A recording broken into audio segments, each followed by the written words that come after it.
Welcome to the Stagecoach, where you'll find the best Western books on the market and the men and women who write them. This podcast is brought to you by Dusty Saddles Publishing, home of the best-selling authors in the Western genre.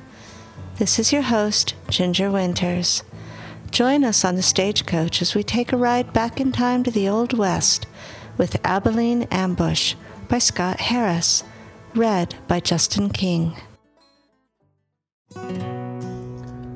Abilene Ambush, a Huck Clemons Western, Book 1, by Scott Harris. Chapter 1, Allie. Huck and Sarah were walking down Cheyenne's main street when Huck first thought he heard something. He wasn't sure what it was, or even if he'd really heard anything. It had that same distant feeling you have in the brief moments between a dream and waking up. But Huck was fully awake, and the second time left no doubt. It was a woman screaming, "Help! Please, help me!" Huck and Sarah had just arrived at their hotel, and Huck quickly pushed Sarah inside the front door, yelling as he returned and ran toward the scream, "Don't leave the hotel until I get back!" He raced to the corner of the hotel, less than 100 feet from the front door, and turned down an alley lit only by the full moon. At the far end of the alley, he saw a man standing over a woman he'd shoved up against the brick wall of the hotel. The walls had no windows, and neither did the wall on the opposite side. The walls were about 10 feet apart, and the alley was pretty much empty, except for some scattered trash and the two people at one end and Huck at the other. The woman screamed again, though weaker than she had before, and Huck yelled out, "What the hell are you doing? Let that woman go!" The man stood up, and Huck saw right away that he was a tall, thick man, standing at least 6'4" and weighing close to 250 pounds. He saw Huck running towards him, so he took off running too, letting the woman slump to the ground. Huck wanted to chase the man, but knew his first responsibility was to the woman. When he reached her, she was alive, but barely. As he looked down, he saw a knife sticking out of her stomach. The blood had already soaked her tattered dress, which was the only thing she was wearing against the bitterly cold night.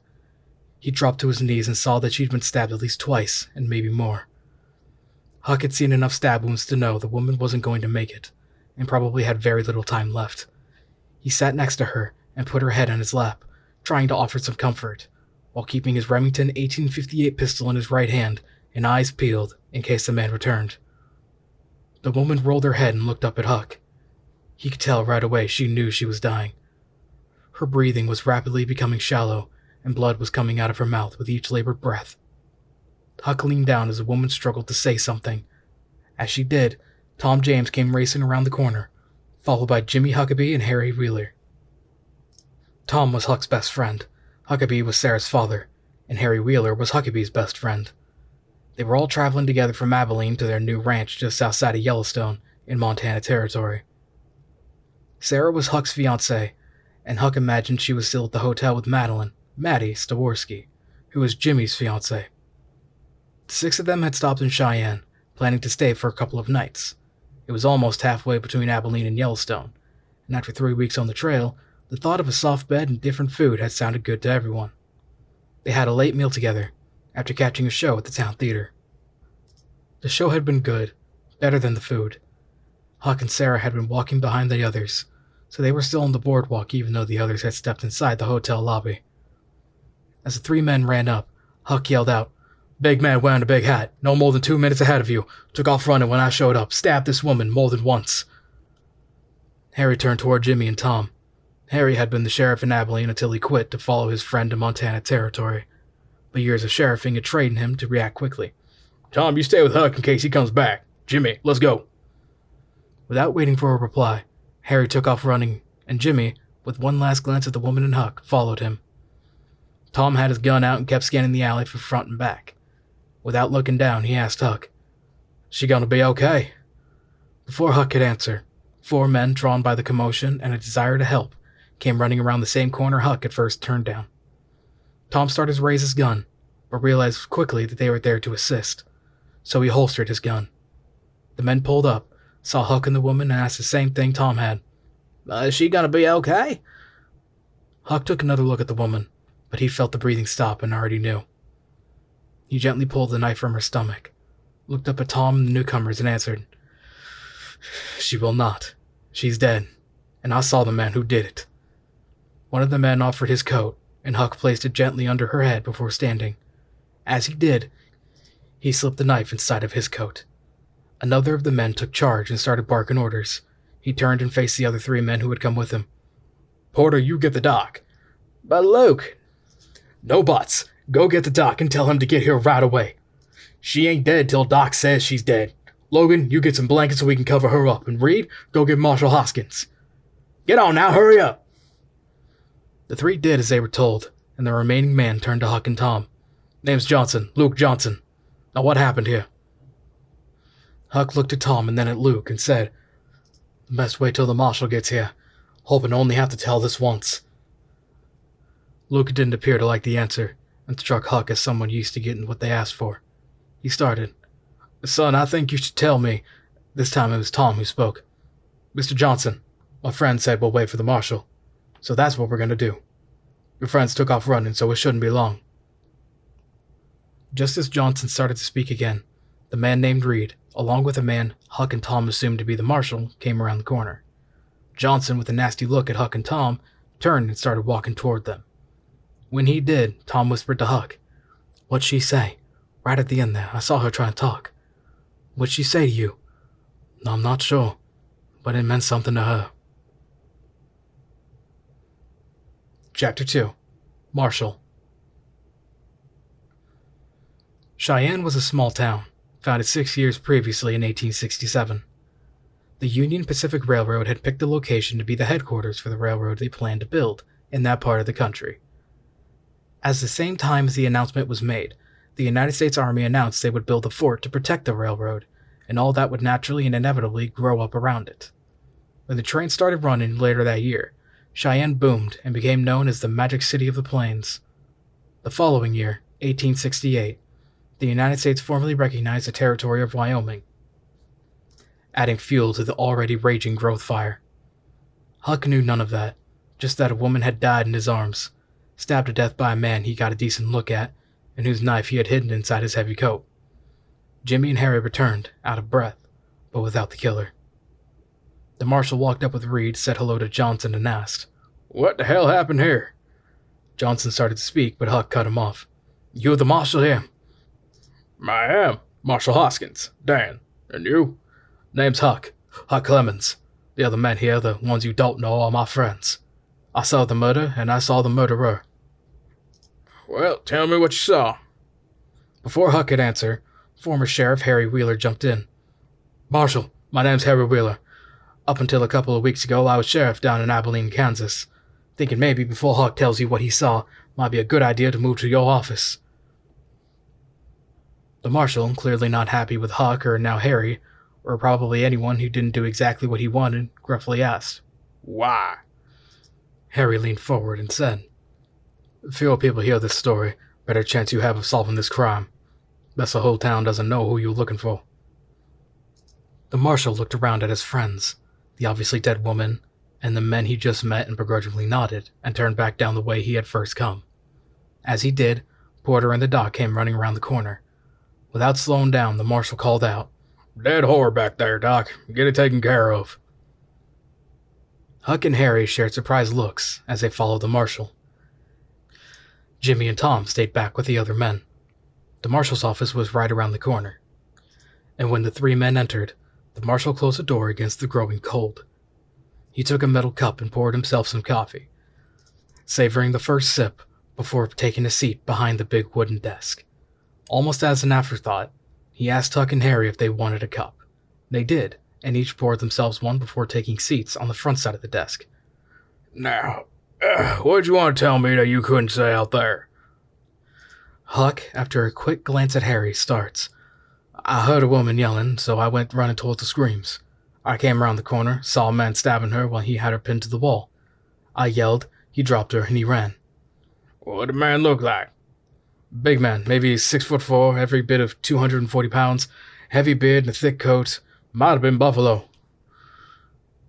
The only thing the Marshal said was, "Anything else?" But both Huck and Harry saw something pass over his face that let him know the description meant something to him. Both men would have guessed the Marshal knew at least one man who matched it. Huck waited a moment and answered. Sound like anyone you know, Marshal? It's a big town with a lot of big men. Could have been any one of them. Thing is, that was Fanny back there. She's just a whore at the bucket of beer. No one's gonna care that much she was killed. No one ever does. Huck started to stand and then remembered the incident in Casper where he almost beat a man named Cactus Bill to death for insulting his mother. He took a moment, gathered himself, and said, You saying crimes against whores aren't crimes in your town? Now you listen to me, Hank. Huck. Name's Huck. Okay then, Huck.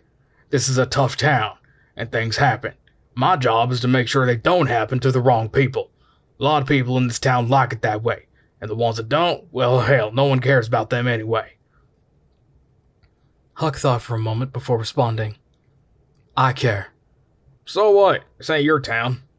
You're right, it ain't. Thing is, Marshal, the woman died in my arms. Don't care what she did for a living, no one deserves to die that way. Stabbed and left to bleed out in a filthy alley. That ain't right. Guess what I'm saying is, if you don't want to look into it, I will. Before the Marshal could respond, former Sheriff Harry Wheeler added, Huck Stan, I am too.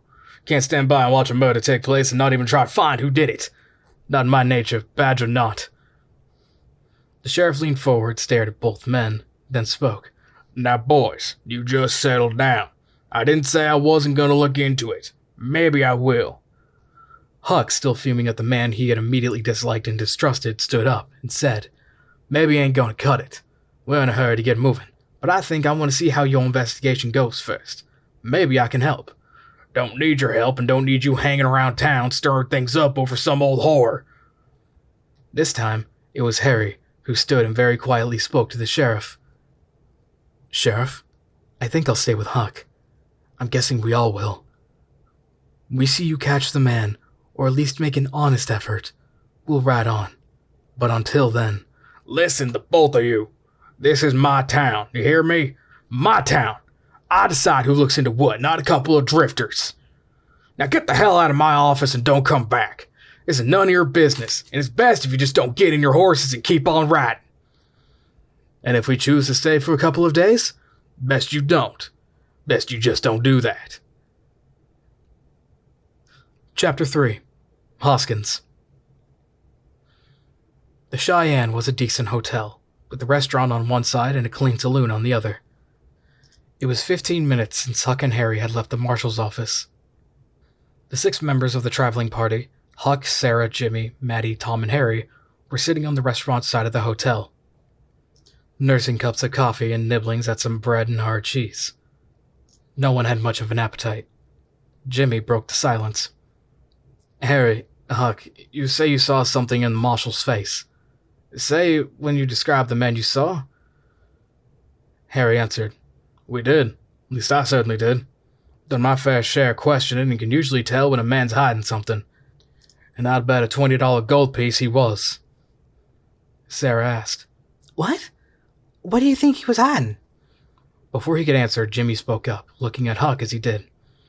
Not sure Sarah and Maddie need to be here for this. They don't need to hear about no killing, especially of a woman, no matter what she did for a living. Huck waited until Jimmy was done, then looked to his left at Sarah.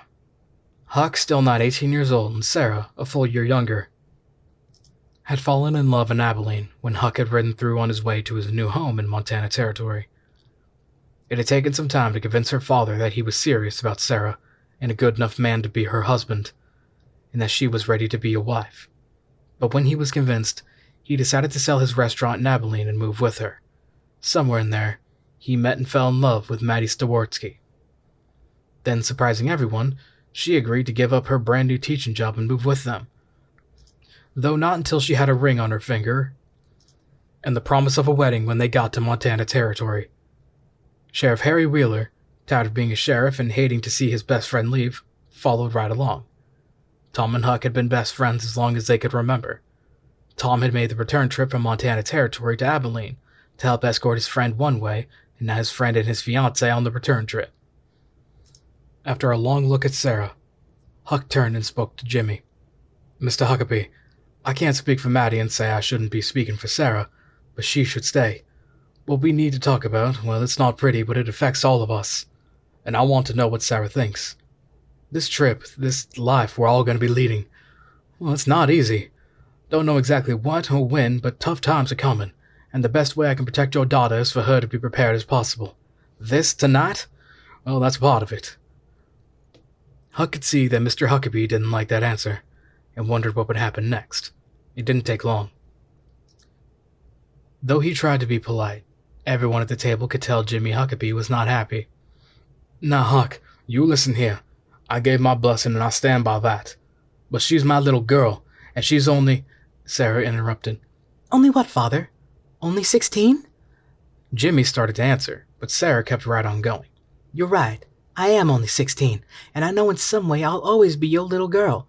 I love that you want to protect me. You always have, especially since Mama died. But I'm also getting married.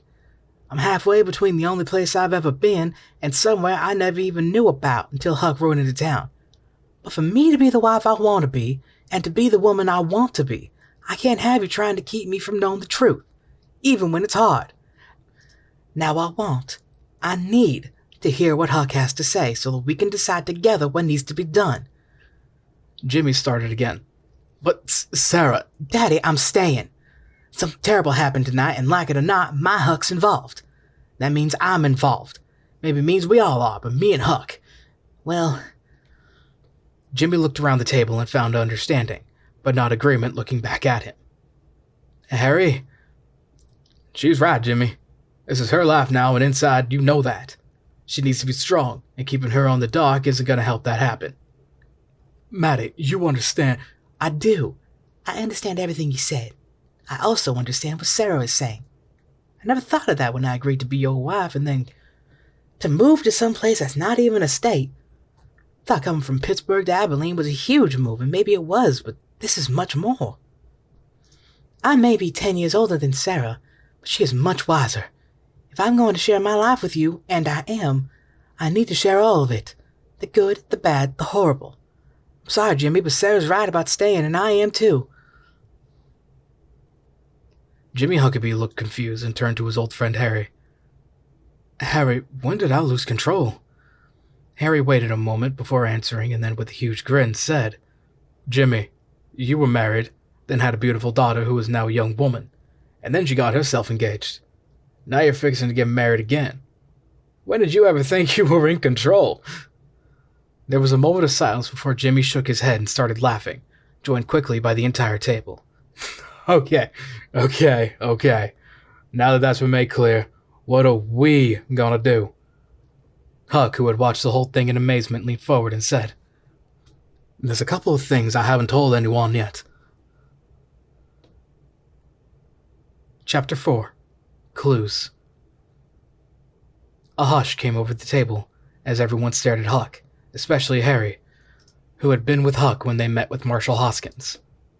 Harry asked, What do you mean, haven't told anyone yet?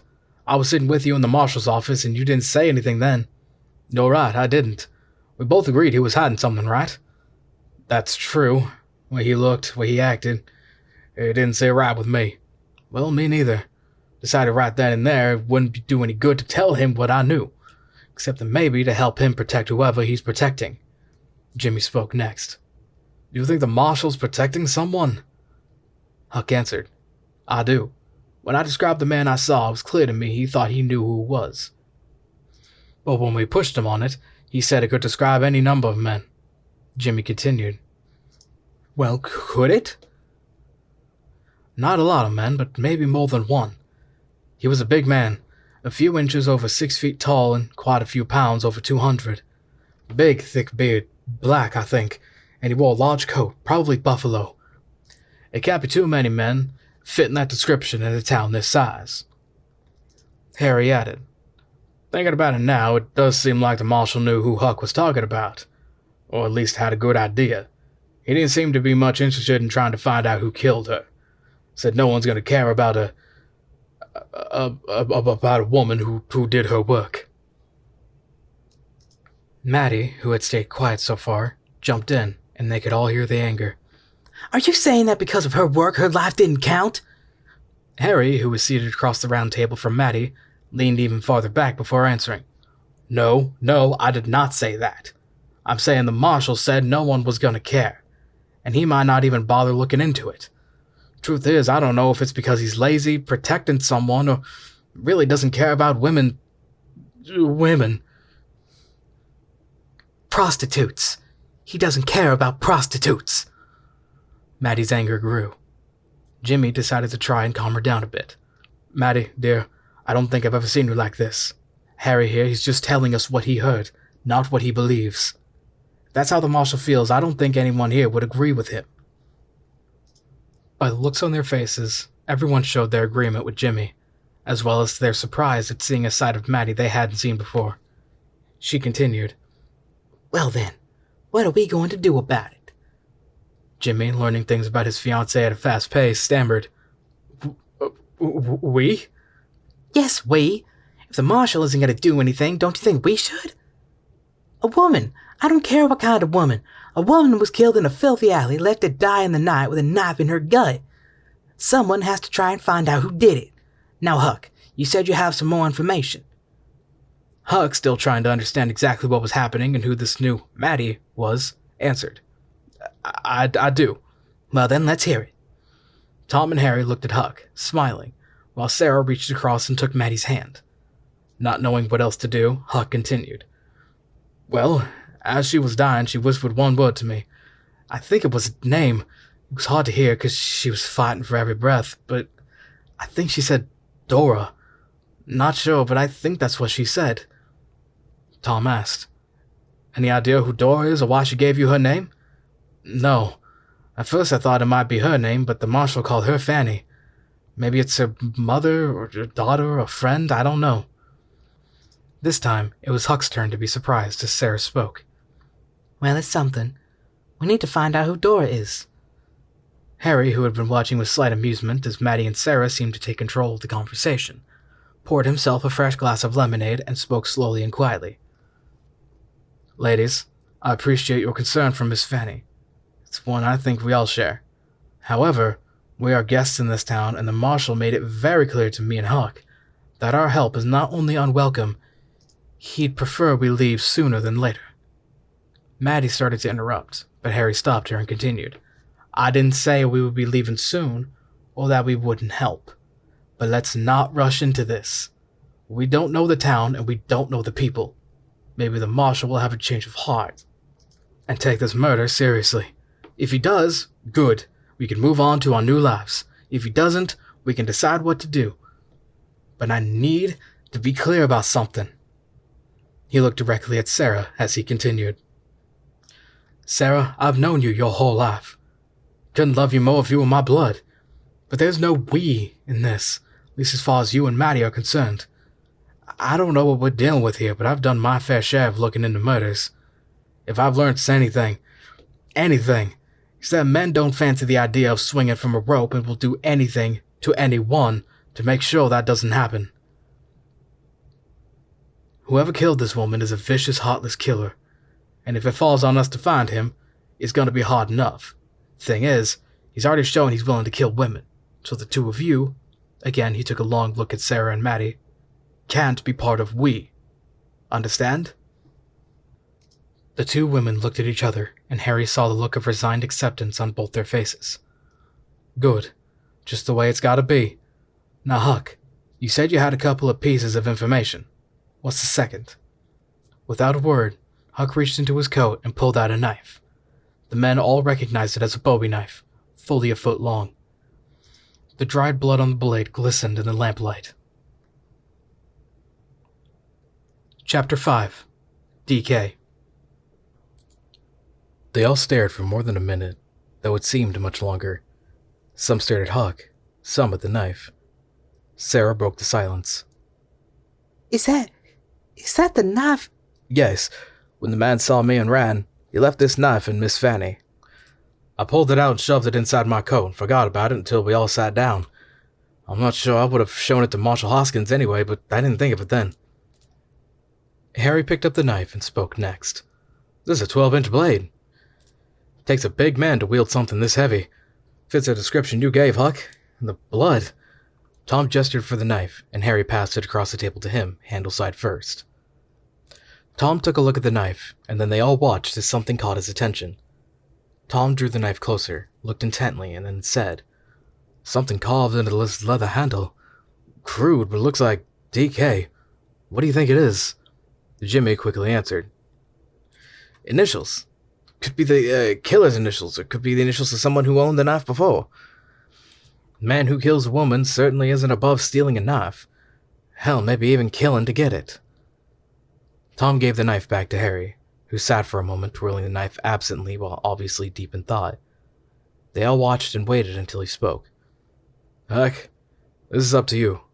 When I was sheriff, I would have expected anyone in my town to bring this knife right away, and to tell me about Dora. You want to do that? I will walk down with you, make sure the Marshal understands you just forgot about this in the heat of the moment, and brought it to him as soon as you remembered.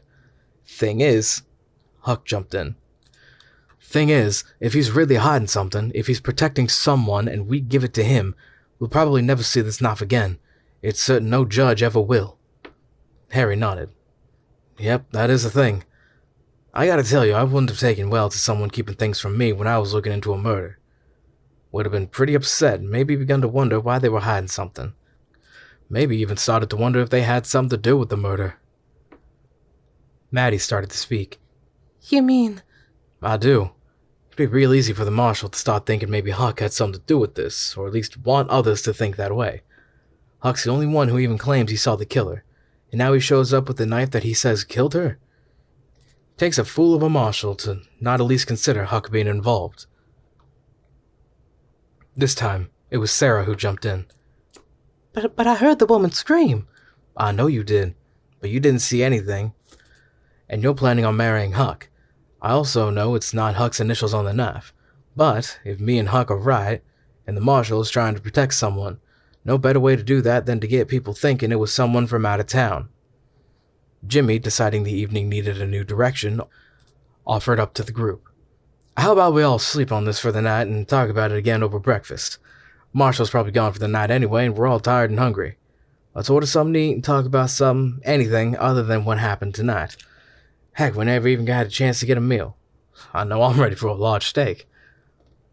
It took a moment, but pretty soon everyone was nodding in agreement. Huck quietly picked up the knife and slid it back inside of his coat.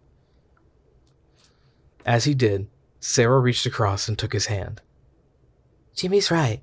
Nothing you can do about it now. Let's try and enjoy a meal and we can talk about it in the morning." Okay, let's do just that." Jimmy, who found to his surprise he missed owning and running his restaurant, took the liberty of ordering for everyone.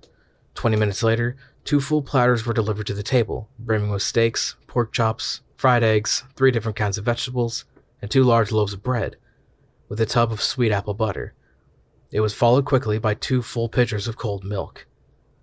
The conversation stopped, or at least slowed down, as they all realized how hungry they were.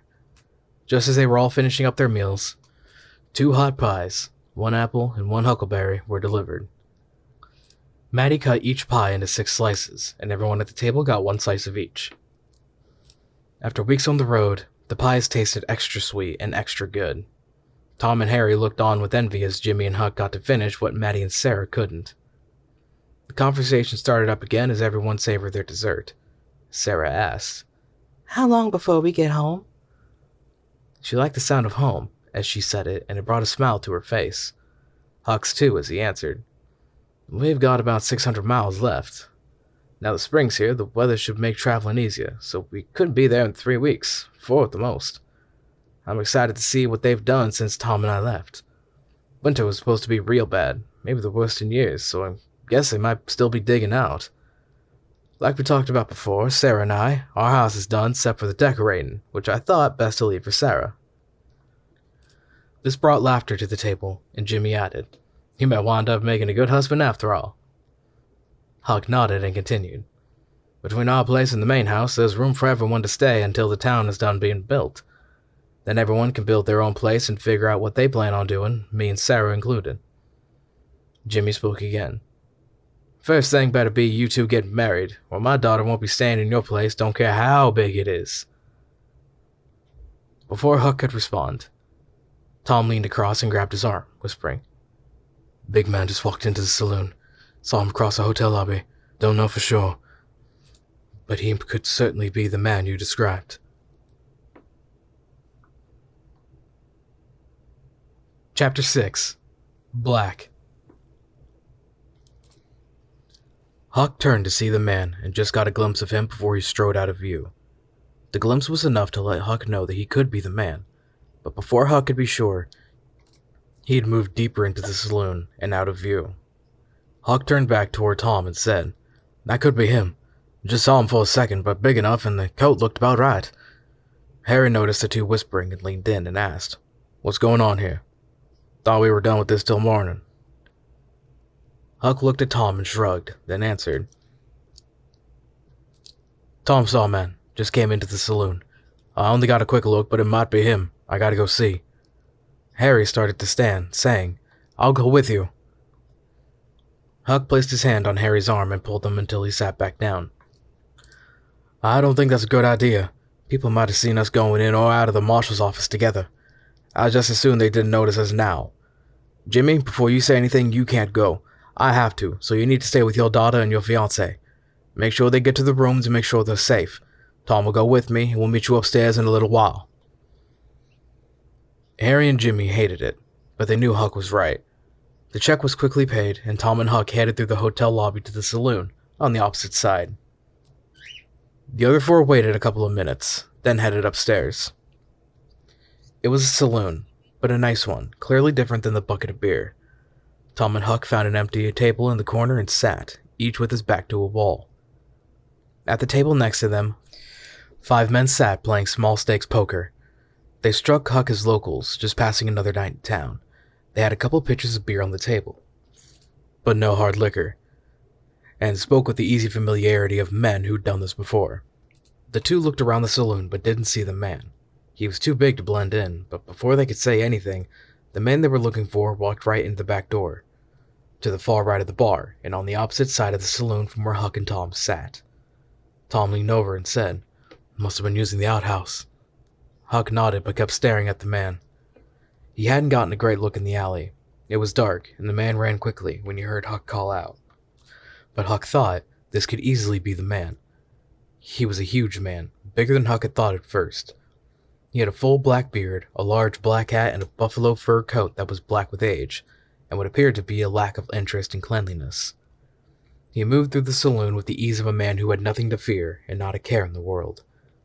Tom started to lean toward Huck again, but before he could ask, Huck answered, "I'm pretty sure that's him. Just can't be too many men who look like that. Not sure how to tell for sure, but so maybe we just sit for a bit and watch." "Sure, Huck. Whatever you say.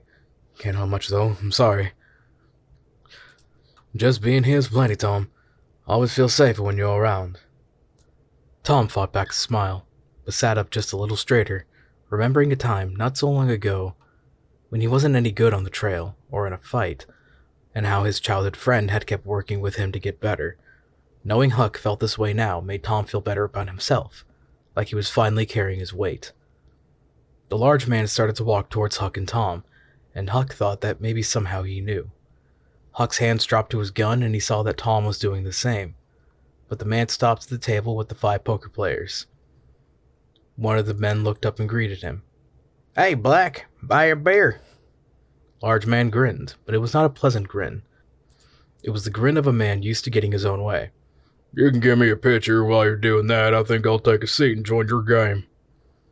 One of the other men looked around and said, "Gee, Black, table's full. Oh, seat's 5.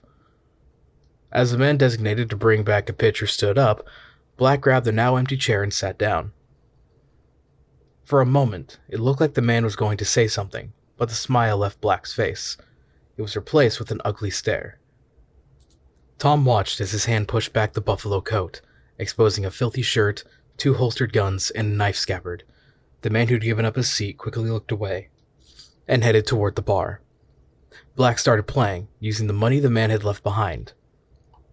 When he returned with the pitcher, he set it on the table and, without even trying to retrieve his money, walked back without saying a word. Black laughed and said, "Austin's always been a coward. Ain't stupid enough, though, I'll give you that. Now I'm raising $1. Who's in?" Tom and Huck watched as the man called Black cleaned out the other 4 players in less than a half hour.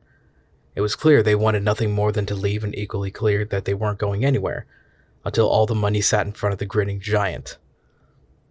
Huck wondered if it would have been quicker for Black to have simply pulled a gun and demanded the money, but maybe he enjoyed it more this way. When it was over, and he had all the money, he shoved back the chair, stood up, swept the money into his large hat, revealing a full head of thick black hair, laughed at the 4 remaining men, and walked away. When he was out of earshot, one of the remaining 4 men said, "God, some bitch been doing that at least once a month. I don't mind losing to you boys, but I hate getting robbed, especially by the law."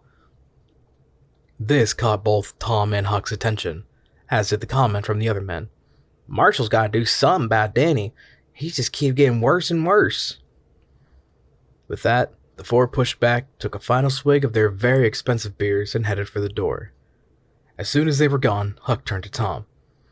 "Did you see that? I think he might work for the Marshal. Plus he goes by Black, but his name's Denny. That could be the D in DK." Tom nodded and added with a sense of urgency, "It's more than that, Huck.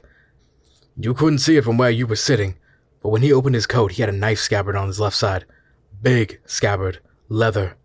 Huck looked at Tom. "Oh, lots of men carry knives out here. We both do." This one was empty.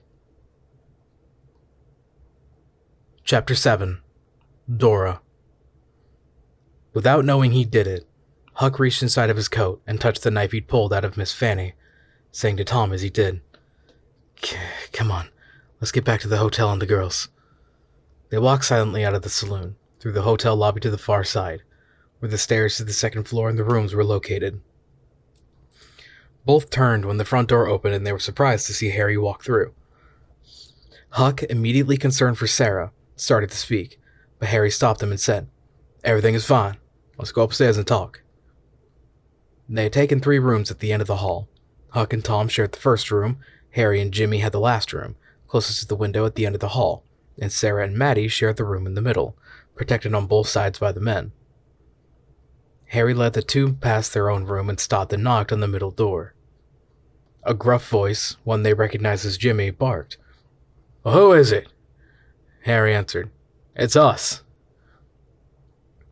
The door opened a crack, and the 3 men watched as Jimmy confirmed it was them and them only. Only then did he set down the Colt .45 Peacemaker that he'd brought for his trip and let them in. Sarah and Maddie were sitting safely on one of the 2 beds. Huck thought back to when he first met Sarah's father in his Abilene restaurant, which was known for having the best breakfast in Abilene. What Huck remembered, and what still scared him more than the Peacemaker, was a huge meat cleaver that Jimmy Huckabee seemed to carry everywhere. Huck was certain it was a reminder about how he expected his daughter to be treated, and what would happen to anyone who treated her unkindly. Huck started to speak, but before he could, Harry did. "The girls were safe the whole time. No one was going to get through Jimmy, even if they thought they had a reason to, which so far I don't think anyone has." Huck nodded and added, "But why did you 2 leave anyway? 2 men would have been better." "I went down to the bucket of beer." Huck was unable to keep the surprise out of his voice. "You did what? Why did you go down there?" "Got to thinking about what you said about Miss Fanny whispering Dora before she died. Thought maybe it was someone at the bucket since she worked there and it's where she was killed." Tom asked, "And?" "Dora doesn't just work there. She owns the place." Tom asked again, "And?" "I asked around. That's how I found she owned the place. Wasn't sure what to do next. Would have known back in Abilene, but this isn't my town and I didn't want to attract a lot of attention. I was finishing a beer and just looking around when a woman walked behind the bar and offered me another beer. Pretty gal, maybe my age and clearly used to being in charge. As she slid the beer across the bar, she said very quietly, 'Meet me upstairs, last door on the left, finish your beer first.' Without waiting for an answer, she turned and walked away, laughing and waving at what I assumed were some of her regulars. I figured she'd been told I was asking about Dora and either she was Dora or she knew who was. I took my time with the beer, checking in the big mirror behind the bar to see if anyone was watching me. When I was sure no one was, I headed upstairs, worked my way down to the last door on the left. Wasn't sure what I would find, so I kept my eyes open and my hand on my gun. Tapped gently on the door and heard a voice call out from inside. 'Who's there? I said. It's me, the man from the bar. You told me to come up. Door opened a crack. We recognized each other and she let me in, closing and locking the door behind me before asking. Heard you was asking for me. You Dora? I am. Why were you asking? My name's Harry Wheeler. I know who you are. How could you... Mr. Wheeler, it's a small town, and everyone in it knows you and that boy you're traveling with, A Huck. And he's no boy. He's as much a man as anyone in this town. Meant no offense, Mr. Wheeler. Call me Harry, please. Meant no offense, Harry. Like I was saying, it's a small town and everyone knows. Knows Huck saw Fanny get killed and saw who done it. Here's where I asked if I could sit, because I could see this was going to take a while. She waved me over to one of the 2 stuffed leather chairs. Very comfortable. Come to think of it, the whole room was plenty comfortable and plenty fancy. Anyway, I kept talking. I'm not surprised.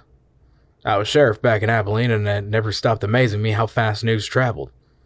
Well, we're much smaller than Abilene, so you can imagine. Doesn't explain why you were asking around about me, though, does it? I'll get to that. First, is this your place? It is. It's cleaner than most. We try. I like to run a safe place for the customers and the girls. Mostly the girls. I used to be one, and it's a hard enough life. At least it can be clean and safe. So I thought. Not as safe as you thought, or at least hoped. It was. At least it was up until 6 months ago. What happened then? One of my girls was killed. First one. Had a couple roughed up when I first started, but I had that taken care of. What do you mean taken care of? I knew who did it and had a couple of friends of mine. Well, they were given a message and to never return and a bit of a beating to go along with it. Word got out fast that I protect my girls and things stayed pretty good.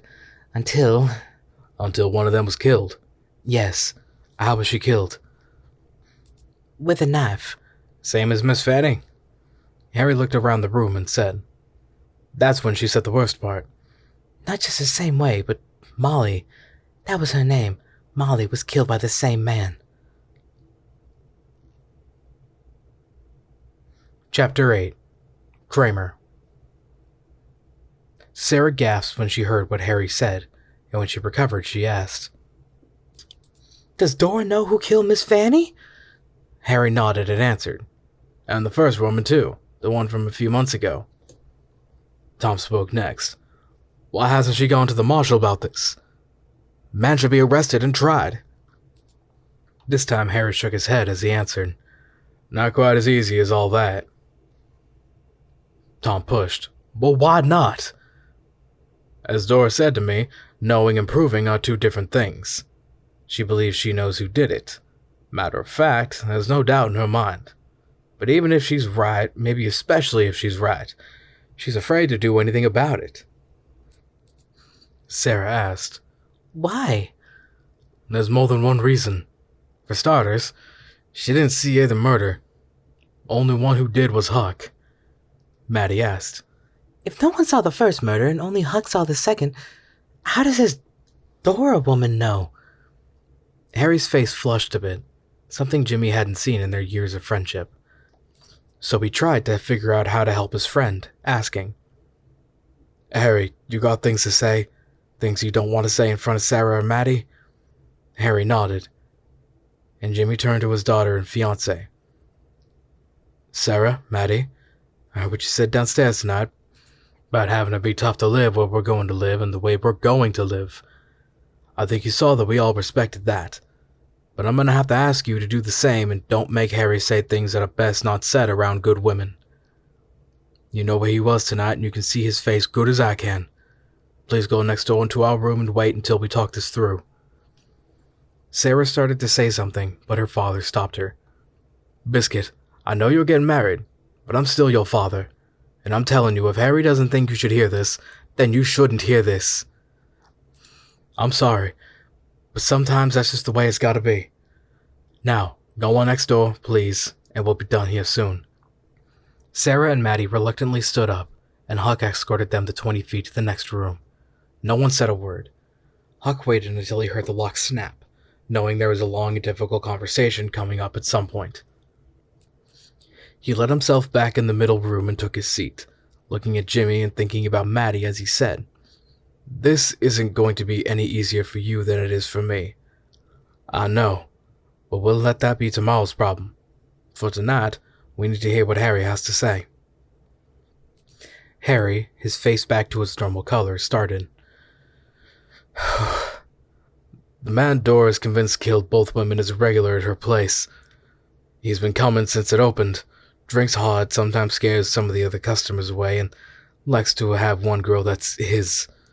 Miss Fanny is the fourth girl he's laid claim to. Huck asks, Was Molly one of those girls? She was, and there was 2 more before her. Huck continued, What happened to them?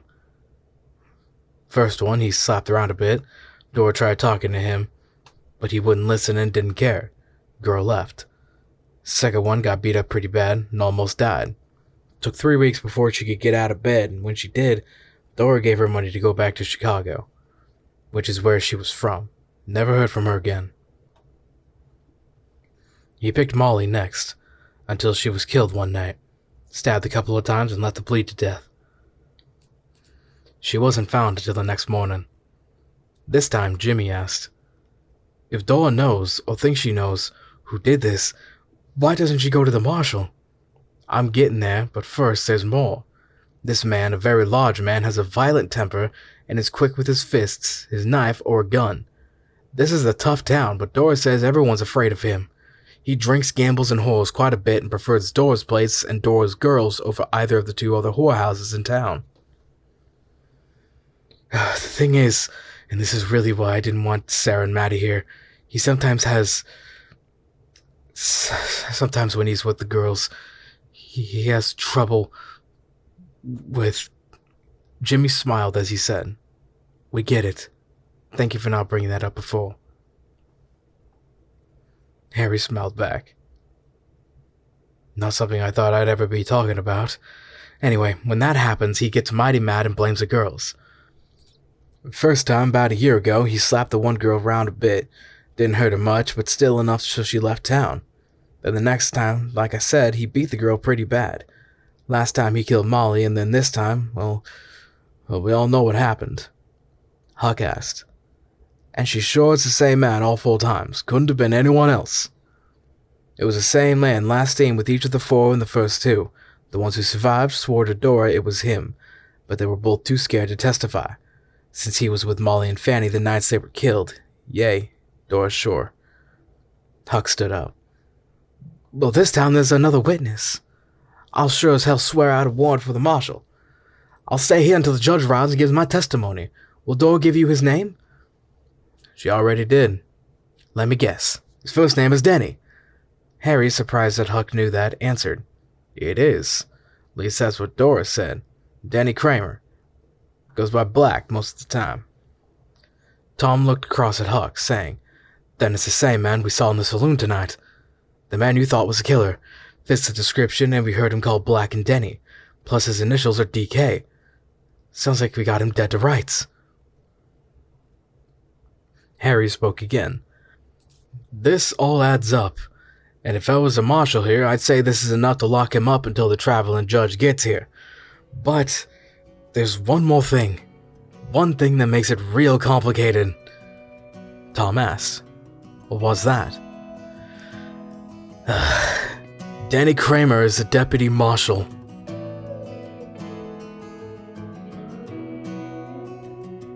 Thank you for listening to this episode of Stagecoach, brought to you by Dusty Saddles Publishing, the home of Western excellence, where the best of the Western authors can be found. Visit our website at dspublishingnetwork.com. Please join us for our next episode as we continue with the adventures of Huck Clemons in Abilene Ambush by Scott Harris. And don't forget to hit the subscribe button and give us a thumbs up, and leave us a comment if you've enjoyed this story.